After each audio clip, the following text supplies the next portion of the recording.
Hello, welcome to today's Tàijíquán Tip. I'm Stephen Watson. I'm here at Anytime Fitness in North Madison, Connecticut, waiting my Tàijíquán class to begin.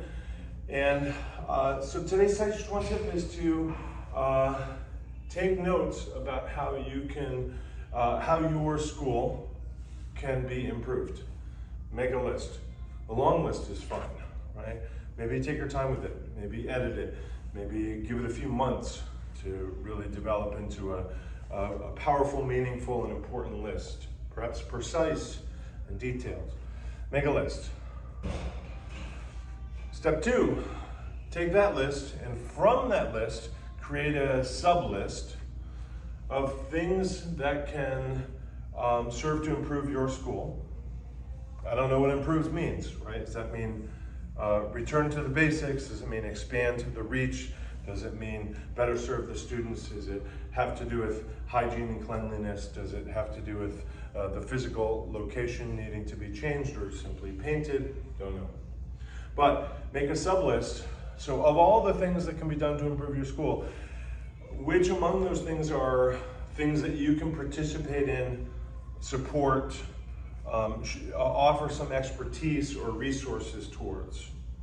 So that should be a smaller list, maybe not much smaller, maybe quite a bit smaller. This isn't a sort of an exercise in value judgment about what you can do and what you can offer. Step 3, last step, is to take your sub-list and derive from it a second sub-list, so our third list. So everything on the second list is on the first list. Everything on the third list will have been on the second and therefore the first list. And of course, the third list will be smaller.